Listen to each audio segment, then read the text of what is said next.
结婚当天，女朋友一家不给我面子，让我再拿出天价彩礼，让我供小舅子买房娶妻。我愤然取消婚姻，结果却得知我爹是顶级富豪。大家好，开始今天的分享之前，希望你能给人间烟火点个订阅，我将会分享更多优质的内容。我告诉你，林青红没有100万，今天就别想娶走我的女儿。胡慧华指着我的鼻子，站起身来，大声叫喊：妈，100万，这太多了，别叫我妈，100万而已。这100万是将来给你小舅子拿来买房子娶妻的，就这些条件，你要是满足不了，那你凭什么娶走我辛辛苦苦养大的闺女呀？我和女友周丽在一起3年了，毕业后我就在附近的公司工作，收入只能算是一般。后来30万的彩礼好不容易东拼西凑出来了，今天是结婚的大喜日子，但是丈母娘却让我再拿出100万的彩礼给我的小舅子准备婚房。多的钱我根本拿不出来了，我使劲攥了攥拳头，盯着眼前的未婚妻。妈，这100万实在是太多了，我根本拿不出那么多的钱出来，您要不先让丽丽嫁给我，今天是大喜的日子，结婚要紧不是吗？胡慧华猛地站起来，将水拿起来泼到我的身上。你这该死的混账东西，你还知道是大喜的日子，连100万都拿不出来的穷逼，你凭什么让我把女儿嫁给你？我急忙拍了拍我身上的水，看着眼前恶毒的胡慧华。旁边的小舅子周生从沙发上站起身来，拍了拍我的衣服，十分不屑地看着我。哟，可惜了这身西服了，你去借高利贷呀，连100万都拿不出来，别说我姐了，你觉得我会认你这个废物吗？周生一把推开了我，我死死盯着他，欺人太甚。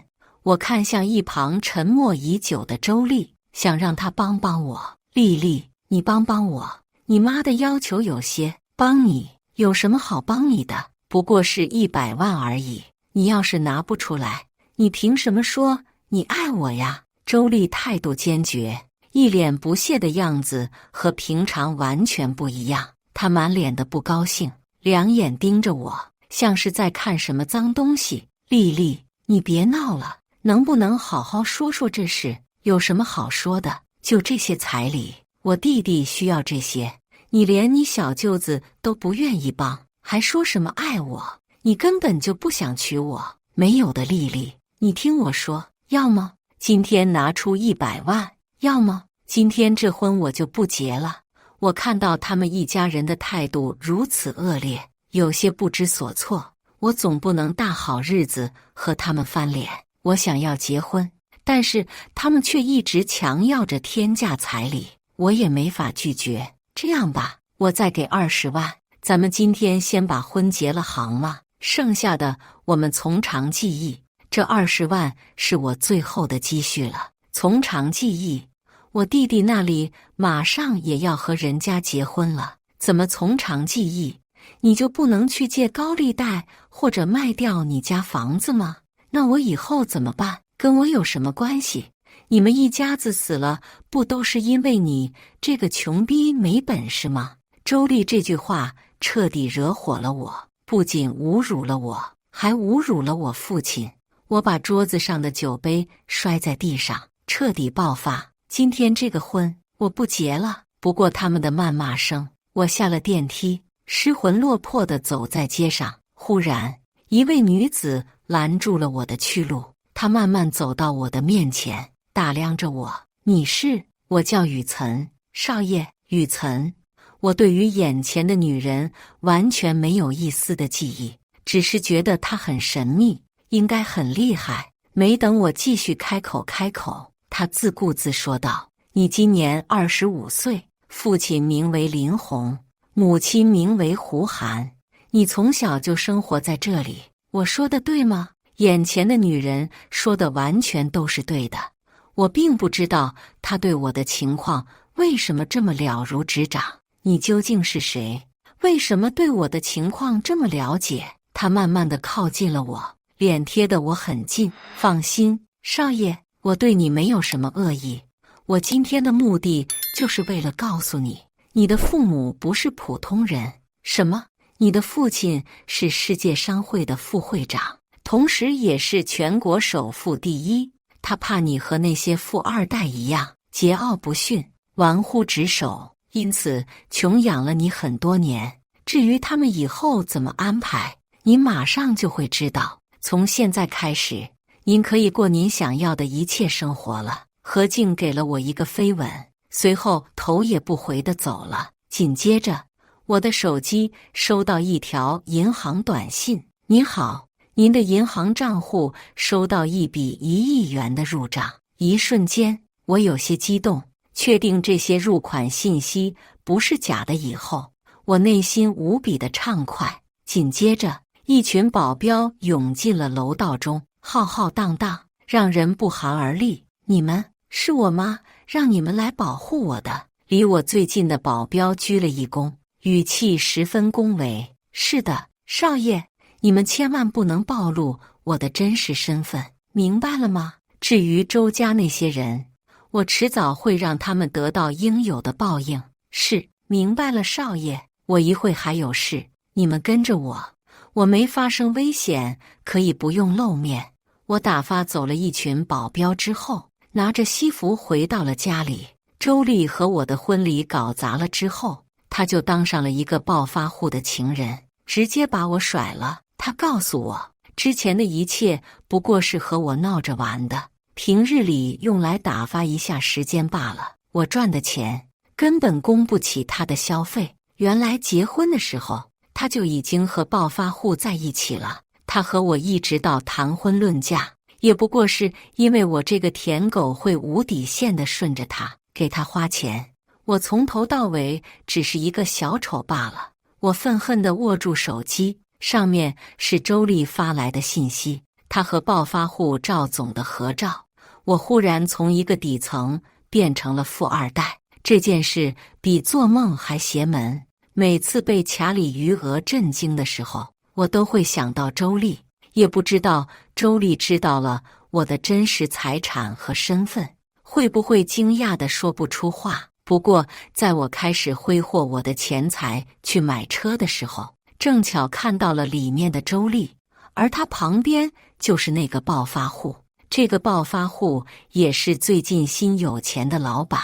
我一直以为他是什么有背景有地位的大老板，但是现在看来，也许是运气好，忽然有了钱。周丽和我分手了，现在也没必要报复他。既然我现在有钱了，也不需要再和他一般见识了。但是周丽看到我之后，却一脸鄙夷地走过来。哎呦喂，穷困潦倒的人，怎么还有脸来这么高端的店铺买车呀？我忍让着他，继续挑选着我看上的豪车，还开始装模作样了是吧？就你那点钱，你什么车也买不起，看这么高兴做什么？你不会以为你看看就能买到车吧？周丽在旁边疯狂地嘲讽我，努力地挖苦我，而他旁边的赵总不怀好意地眯着眼看着我，似乎肚子里在憋什么坏水。还没等我回复他，周丽和赵总开始了一唱一和的贬低我。你这辈子就烂死吧，也没什么希望了。哎，丽丽，不能这么说。赵总打量着我，走到我面前来。我现在有很多人脉和关系，也有很多钱。你这个废物前男友要是有点脑子，说不定我能稍微动用我跟林氏集团的关系，给他一点点关照，让他有点钱拿。哎呦，这鞋忽然脏了，跪下去给我擦擦鞋，让我看看你的觉悟如何。赵总坐在椅子上，把脚伸到我面前。你很有钱。我眼神中透露着不屑，也开始打量着他。这两个人，我本来想给个面子，不去追究事情了，没想到他们却一再挑衅我的底线。你是最近才崛起的人，你叫什么名字？我看着他，一脸无所谓的样子。因为最近和林氏集团合作的，我还真知道不少。不过有不少姓赵的，这个赵总说自己和林氏集团有关系，那估计就是合作过的了。真好笑，我可是林氏集团的合作人，你居然连我都不认识，废物东西！听好了，我叫赵兴，赶快跪下来把我的鞋擦干净，然后我给你安排个工作，不然我就让你这个废物吃不了兜着走。听到他的话，我笑了笑。赵兴是吗？以后林氏集团与你们的所有合作全部中断。话音刚落，赵兴瞬间愣住了。周丽晃醒他之后，开始指着我哈哈大笑。林青红，我看你是疯了吧？还让林氏集团和赵总合作中断？你以为你是林氏集团的总裁吗？我没有继续听他说话，向更贵的车型走去，随后回应了他一句：不信，我们拭目以待。我不知道为什么，周丽之前明明很爱我，但是现在做了有钱人的情人之后，开始趾高气昂，变得嫌贫爱富。也许是人心变坏了，或者是之前是为了骗我的钱才这样的，我不得而知。但现在我看得很真切，他骗不了我了。我走到了车店更里面，和销售开始聊天。当我一排排看车的时候，忽然一群人走到了我面前，我以为是新来的保镖，我刚想告诉他们立马离开，但没想到这些人是赵兴叫来的。一群人架着我，赵兴走到我面前，掐住我的脖子扇了一巴掌，满脸嚣张的样子。他趾高气昂地看着我：废物，你以为这样我就能放过你？现在我就让你看看什么才是实力。一个没钱的货色还想在这里买车，现在立刻把他给我丢出去，不要再让我看见他一秒。我开始发笑，他有些不明所以。哪怕他真的和林氏集团有很大的合作关系，但是毕竟是才建立起来的利益链，甚至没有稳定，就在这里胡搞。这种废物且没有脑子的合作人，我是不会继续合作下去的。我刚想说些什么，前几秒为我服务的那些销售开始谄媚地回应赵兴，我就说这小子没什么钱，穿的一身地摊货，怎么敢来买车的？就是，赵总您别生气，这种废物让我们店里的人把他赶出去就好，用不着您费心了。眼瞅着这群势利小人开始努力地巴结赵兴，开始贬低我，我的内心怒火中烧，既愤怒又懊悔。丢出去！随后我被一群人架着丢出了车店。赵兴看着我，满脸的不屑。以后这种穷逼，不要让他再进这种店了。林总，你怎么回事？谁把你丢出来了？你没事吧？这时候，给我办理资产转移的王律师把我急忙扶了起来。啊，这不是王大律师吗？怎么回事？你怎么喊这么个废物叫林总啊？你是不是认错人了？他撑死就是某个小员工而已。赵兴看着我，再看看王律师，还是说你们两个人串通好的来骗我？王律师，前几天你打官司，可是把我整得好苦啊！如果你好好表现，让我满意了，我就饶过他。赵兴说完后，手朝着王律师的身上摸去，我握住他的手臂，冷冷地看着他。赵兴，现在都开始不干人事了是吧？你信不信一会我让你跪在这里求我？废物，你还敢威胁我？赵兴愤怒地睁大眼睛看着我。我原本还想让你这个废物有个机会，现在我要让你彻底走投无路。走投无路的是你，赵兴。王律师把一沓合同放在我手上，死死盯着他。我的助理也来了，他身后跟着我的保镖。自打父母把林氏集团交给我来打理之后，公司很多事情都是助理雨岑替我处理的。虽然一直都知道是雨岑在助理，但是我根本没见过他。他30多岁的样子，脸上没有皱纹，浑身有着难以掩盖的强大气场，这是我一直渴望的东西。你是什么东西啊？赵兴看着眼前的雨岑，满脸不屑。赵兴，真是有眼不识泰山，那是和你合作的林氏集团助理于总。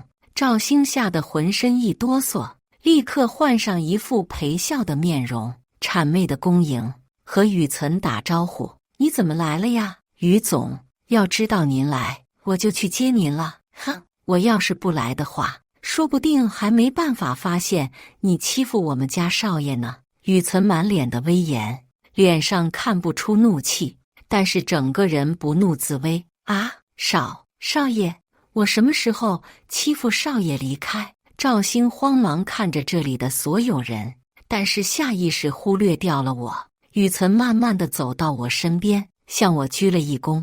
这位就是林氏集团的新任总经理，同时也是唯一的独子。什么？赵兴一下子没站稳，差点摔倒，整个人张大嘴巴，目不转睛地看着我。车店的其他人也跟着一起傻眼了，他们一辈子都不可能想到，我这么一个穿着地摊货的人，竟然是林氏集团的继承人。于总，都是误会，我根本不知道啊！我刚刚在和林少爷开玩笑呢，怎么可能那么大胆啊？赵兴反应过来之后，立刻看着我，朝我鞠躬赔礼道歉。但是这一切都已经太迟了。雨岑将林氏集团的一切权利已交给我，然后留在了这里，等着我把事情处理完。赵兴不断地低头的道歉，然后用手掌扇自己的脸，希望博得我的原谅。哪怕他这样，我也不会原谅这种没有脑子的小人，更不会让这种废物成为我们集团的合作人。大胆！就你这样的废物，还想着羞辱我！雨岑上前扇了赵兴一巴掌，他没敢还手。不是，于总，你大人不计小人过，大人不计小人过，你赶紧给我滚蛋，别在这里碍眼！赵兴立马向雨岑点头哈腰后，赶紧转身想离开这里，但被我立刻叫住了。哎，等一下，我可没就让他轻易这么走了。听到这句话的赵兴立马停住了脚步，浑身打了一个哆嗦。林少爷，怎么了？听说你是林氏集团最近新合作的人，但是我觉得你似乎有些不配呀。雨岑在旁边拿起了电话，随后恭敬地看着我。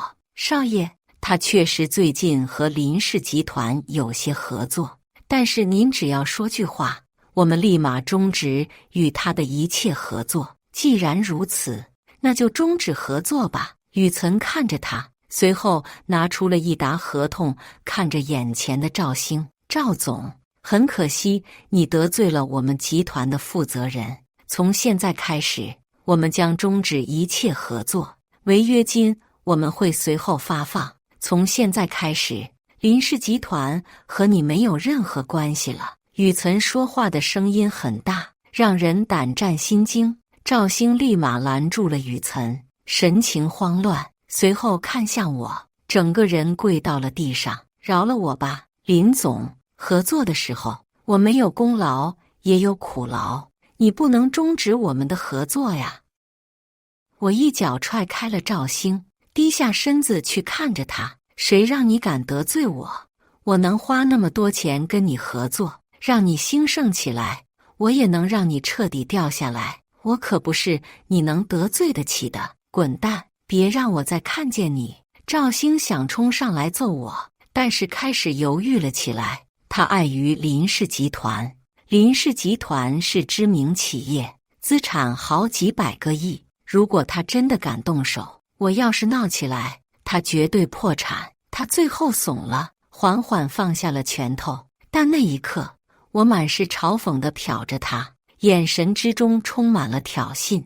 我一直以为他是个什么强力的合伙人，结果发现只是个攀上集团无同知的废物罢了。我没有犹豫，撕掉了我们的合作合同，随后告诉雨岑，过几天要选出一个新的合作人来。赵兴没有死心，继续苦苦哀求，让我不要断掉合作。林总，求求你大人不计小人过，您不要和我这种废物混蛋一般见识了，求求您高抬贵手放过我吧。我没有看他，正想离开，这时候一旁半天没有说话的周丽突然冲到赵兴面前，踹了他一脚。你这个死老东西，你竟然欺负我的未婚夫，你这个小企业在我老公面前是不是不想混了？这一脚来的又突然又重，赵兴没反应过来，一脚被踹翻，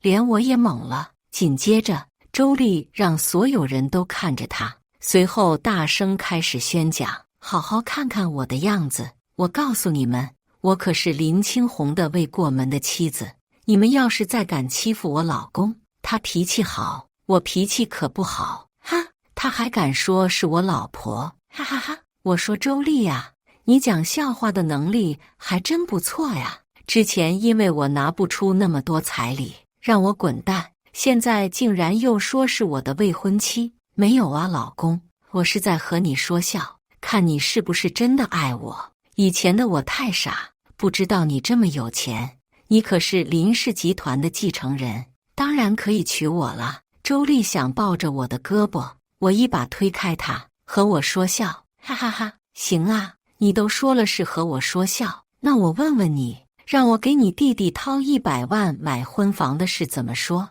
听到我说这件事，周丽立马两眼放光，随后搂住我的胳膊，别生气老公，那件事怎么可能还会有呢？让我花30万，再掏100万买婚房，没有这件事，不要那些彩礼了，我们真心相爱，怎么能让这些金钱侮辱我们的爱情呢？那你弟弟怎么办呢？他娶妻的事情，我弟是个什么东西？怎么可能会要你买房子呢？他不要那些东西的。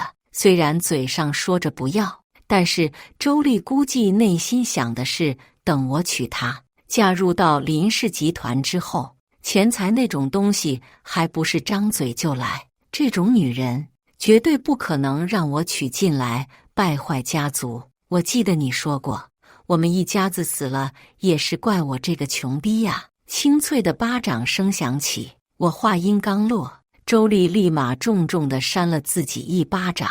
你瞧瞧，都是我这张破嘴，那些都是我胡言乱语的。咱爸咱妈那么有钱，那么高贵的身份，怎么可能去死呢？要死也是我死啊！周丽还真会说，这事还没个盼头，就是喊我老公，喊咱爸咱妈了。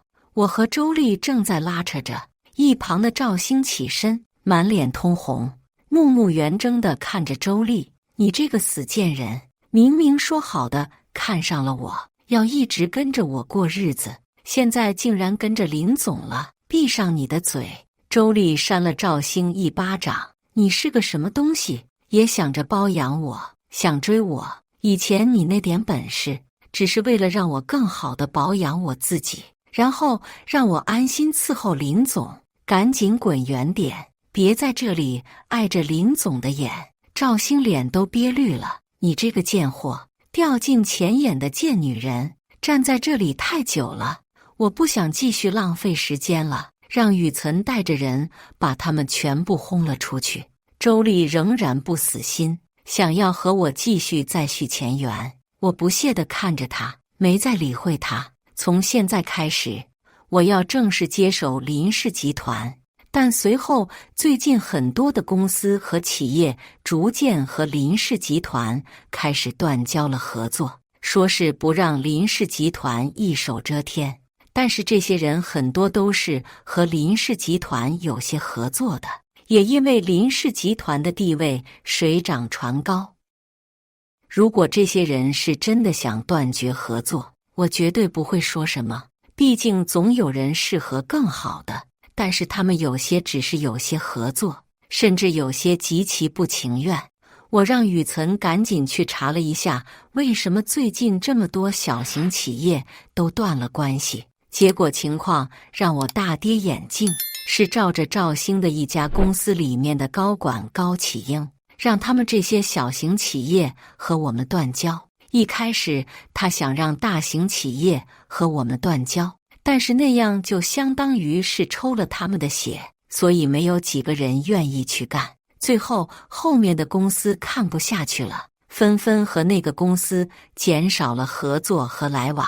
因为这件事搞得高启英很生气，把怒火撒到了那些小型企业的身上。没过几天，这些小型企业只能一个个听从他的。再后来，高启英把魔爪开始伸向了一些中型企业，但是中型企业的管理层也不差，一个个都是很好的人才，并且脑子也好使，才让高启英的策略一直失败。这样就让高启英的抱负没有落实。所以近段时间以来，小型企业和林氏集团终止合作的有很多，甚至有一些小型企业的女老板还被高启英差点毁了清白。当时有个女老板的衣服都被那东西扒光了，如果不是我和那个女老板认识，可能后果不堪设想。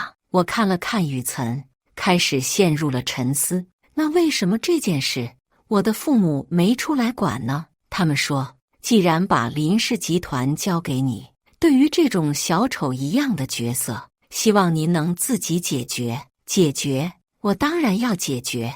我第一件事就是要把这个高启英的团伙全部挖出来。我明白，既然我的父母会给我锻炼的机会，所以他根本不会蹦得太高。所以下班之后，我要求了雨岑去吃饭，然后顺便开始谈工作。雨岑知道我的意思，所以一开始就准备好了人选和新人才，还有一些新的合作伙伴。对于这些东西，我心里很有数，加上这段时间的刻苦培训，我明白谁行谁不行。最后，雨岑和我拿出了最后制定的方案，就是这样，就按照这样来。雨岑很不错，工作能力强大，办事效率十分迅速，只是一晚上，这些修改文件和方案就全部给了我。第二天一早，我着手准备了开会的内容，合作对象大换血，所有人都很震惊。他们不仅惊讶我这个新上任的继承人竟然如此年轻，而且还在短时间内把结果和内容整理好了，一切的交接工作都迅速完成。但是到了晚上，我得知了更加气愤的消息。我本以为我这个总经理的位置就这样好的安稳了，没想到这次坑害我的竟然是周丽和赵兴。这几天周丽没少给我打电话求我，为了这几天不被周丽和赵兴打扰，我早早就换了手机号。这几天去和老客户交流合作的时候，看到了他们公司的副经理孙楚木。见面的时候，周丽挽着他的胳膊，小鸟依人，满脸谄媚。他看到我之后，瞬间开始愣住，然后尴尬，最后很快笑了起来。没关系的，您不要我，有的是人要我。我绝对不相信周丽可以这么快就找到下家和孙楚木勾搭上。看两人的样子，估计比当初我和他恋爱的时间还早。看着他一脸无所谓，恢复了往日神气的样子，我有些觉得好笑。没想到这个女人前几天刚被打了脸，这几天立马就恢复了。但是自打她和赵兴在一起之后，我早就看清楚了真实样子。这个合作项目很早都在谈，还是高启英一手撮合的。按照雨岑的看法，估计是高启英想靠孙楚木这一个单子，狠狠地坑林氏集团一把。孙楚木和高启英能有关系，牵线搭桥，估计也是周丽的功劳。他们想得很好，但是我不会这么简单就让他们如愿以偿。我慢慢地拿过合同和材料，装模作样看了起来，随后抬头和孙楚木对上了视线。不好意思啊，孙总，这个材料和合同我看了，可能和我们公司有点不大合适，要求没有到位。孙楚木立马发了火，拍桌子站起身来，盯着我，哪里不能满足贵公司的要求了？我看着他，将文件扔了过去，丝毫没有慌乱。我觉得我们之间的眼缘不行，我是个很看眼缘的人。孙楚木一瞬间怒火中烧，重重拍了桌子，威胁着我：我们可是贵公司合作时间很长的伙伴，这个价格要是没有成功，你们也赚不了多少。既然你们这么厉害，这么诚恳，为什么会派你这个人来？能不能换一个？否则我就不愿意。最后我们的合作也没成功，但是我心里很有把握，在和孙楚木谈合作的时候，我就让雨岑带着一些合同去找他们的总经理谈了，估计这时候已经拿下了。我刚离开咖啡厅的时候，周丽立马跟上来拉住我的手：林青红，你在做什么呀？他跑过来有些生气，你是不是还因为我跟你说不结婚这件事和我闹情绪？我道歉了呀，我当着那么多人的面和你道歉了，你也答应我不会生我气了，原谅我了。为什么这次还要这样？我真的很想不通，这周丽是不是脑子有问题，还是觉得她真的可以靠颜值把所有人迷得神魂颠倒？但是他这种又脑子有问题又死缠烂打的行为，我一定要让他吃一个大大的教训。他以为我还是之前的林青红，那么我就让他付出代价来。我心里已经做好了打算。然后周丽继续跟上来，死缠烂打问我怎么回事，又有什么事？周丽，还能是什么事？我这可是为了你着想，你可是我前男友。孙副总他真的不是普通人，他们公司真的很大，也很有实力，人脉也很广。你要是和他合作了之后，你的集团会蒸蒸日上的。她这样的女人目光一般很短浅，不顾及未来的长远发展。但是周丽这种短浅的目光让我很佩服。照你这么说，我还必须要跟这公司合作了吗？对呀，这个买卖不亏的，而且非常的赚，他们公司会让林氏集团更上一层楼，你不就更有钱了吗？他想的还真好哦，看来你还真是聪明。那这样吧，这次我就听从你的建议，不过时间已经不早了，都要休息，你帮我跟孙副总安排一下时间吧。我本来想直接走了，但是忽然周丽拽住了我，说今晚想和我一起睡觉。我顿时一阵恶寒，也怪我当时眼瞎，他估计都和不少人睡过觉了吧。你先去把事情安排好，我们的事情以后也能做。随后我就赶紧走了，不管周丽怎么和孙楚木说，都已经和我没关系了。在第二天早上，雨岑拉着我和那家公司的负责人见了面了。我和公司的老总简单说了几句，然后愉快地谈论了负责内容。合同生效后，就开始面向市场了。等我没休息多久，周丽给我的打来了电话，让我这次去某个高档餐厅和孙楚木再聊聊上次合作的事情。他有些得意洋洋地向我炫耀，这次可多亏了我，要不是我为了你一直和孙副总说你的好话，孙副总可能生气，一直都不理你，那可真是感谢你了。我把周丽的电话挂断之后，也再没有理会后面的信息，也没有去那个餐厅找他。不久，雨岑找到了我，向我汇报了最新的信息。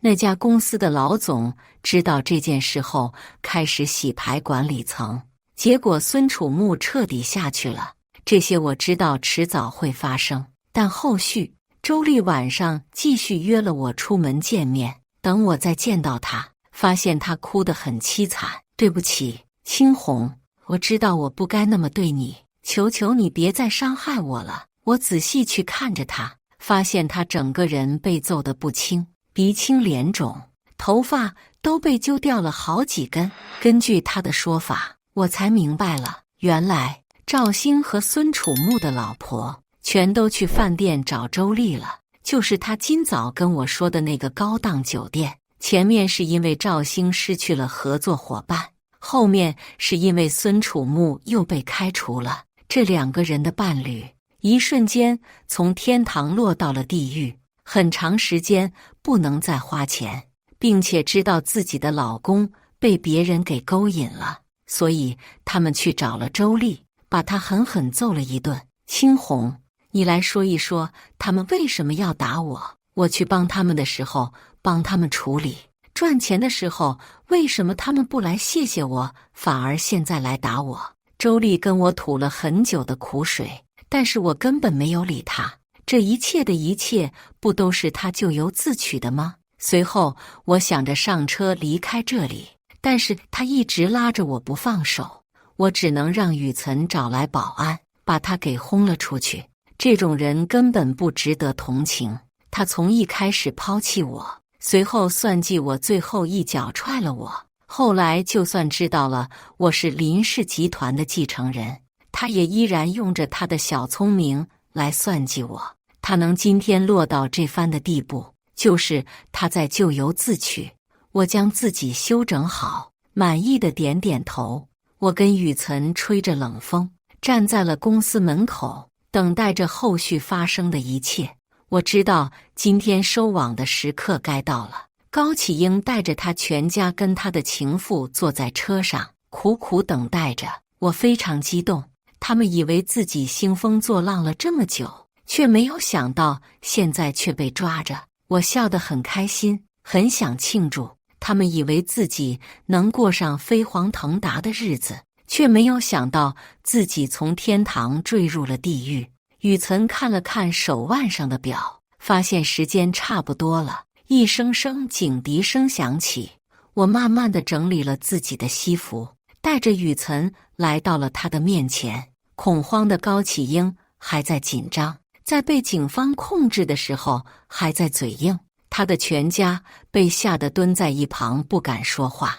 我把手中的证据全部抛到了他的面前，他立马反应过来，朝我怒吼道：原来你一直都有我的证据，你一直都在故意的耍我。是啊，警是我报的，证据也是我提供给警察的。我把文件交给了警察。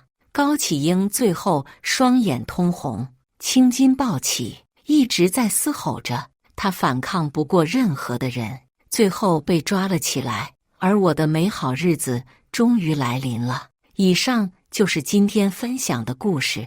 大家有什么想说的、想吐槽的，欢迎在下方评论交流，也更希望能给人间烟火点个订阅，我将会分享更多优质的故事内容。